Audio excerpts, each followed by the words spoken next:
जय श्री राम। आप सभी को रामायण पढ़ना बहुत अच्छा होता है, इसलिए पहले राम फिर काम। तो हम शुरू करेंगे फिर से वहीं से। मंगल भवन अमंगल हारी, द्रवहु सुदशरथ अजर बिहारी। जय सिया राम जय जय सिया राम, जय सिया राम जय जय सिया राम। तो तुलसीदास जी कहते हैं कि मैं अब श्री रघुनाथ जी के चरण कमलों को हृदय में धारण कर और उनका प्रसाद पाकर दोनों श्रेष्ठ मुनियों के मिलन का सुंदर संवाद वर्णन करता हूँ। भरद्वाज मुनि बसहि प्रयागा, तिन्हि राम पद अति अनुरागा। तापस समदम दया निधाना, परमारथ पथ परम सुजाना। भरद्वाज मुनि प्रयाग में बसते हैं। उनका श्री राम जी के चरणों में अत्यंत प्रेम है।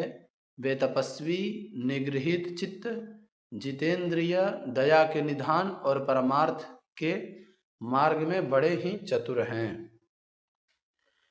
माघ मकर गत रवि जब होई, तीर्थपति आव सब कोई।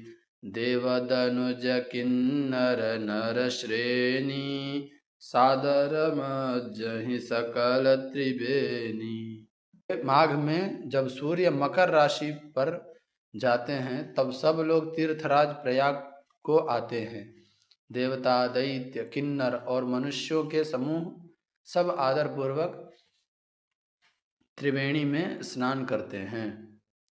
पूजहि माधव पद जल जाता, परसि अखय बटु हरषहि गाता। भरद्वाज आश्रम अति पावन, परम रम्य मुनि बर मन भावना। श्री वेणी माधव जी के चरण कमलों को पूजते हैं और अक्षय वट का स्पर्श कर उनके शरीर पुलकित होते हैं। भरद्वाज जी का आश्रम बहुत ही पवित्र, परम रमणीय और श्रेष्ठ मुनियों के मन को भाने वाला है। तहाँ होई मुनि ऋषय समाजा, जहि जे मज्जन तीरथ राजा। मज्जहि प्रात समेत उछाहा, कहहि परस्पर हरि गुण गाहा। तीर्थराज प्रयाग में जो स्नान करने जाते हैं उन ऋषि मुनियों का समाज वहाँ भरद्वाज के आश्रम में जुटता है। प्रातःकाल सब उत्साह पूर्वक स्नान करते हैं और फिर परस्पर भगवान के गुणों की कथाएं कहते हैं। ब्रह्म निरूपण धर्म विधि, बरनहि तत्व विभाग। कहहि भगति भगवंत के, संजुत ज्ञान विराग। ब्रह्म का निरूपण, धर्म का विधान और तत्वों के विभाग का वर्णन करते हैं तथा ज्ञान वैराग्य से युक्त भगवान की भक्ति का कथन करते हैं। एहि प्रकार भरि माघ नहाहि, पुनि सब निज निज आश्रम जाहि। प्रति संबत अति होई आनंदा, मकरमज्जि गवनहि मुनि वृंदा। इसी प्रकार माघ के महीने भर स्नान करते हैं और फिर सब अपने अपने आश्रमों को चले जाते हैं। हर साल वहाँ इसी तरह बड़ा आनंद होता है। मकर में स्नान करके मुनिगण चले जाते हैं। एक बार भरि मकर नहाए, सब मुनि स आश्रम न सिधाए। जागबलिक मुनि परम विवेकी, भरद्वाज राखे पद टेकी। एक बार पूरे मकर भर स्नान करके सब मुनीश्वर अपने अपने आश्रमों को लौट गए। परम ज्ञानी याज्ञवल्क्य मुनि को चरण पकड़कर भरद्वाज जी ने रख लिया। सादर चरण सरोज पखारे, अति पुनीत आसन बैठारे। करि पूजा मुनि सुजसु बखानी, बोले अति पुनीत मृदु बानी। आदर पूर्वक उनके चरण कमल धोए और बड़े ही पवित्र आसन पर उन्हें बैठाया।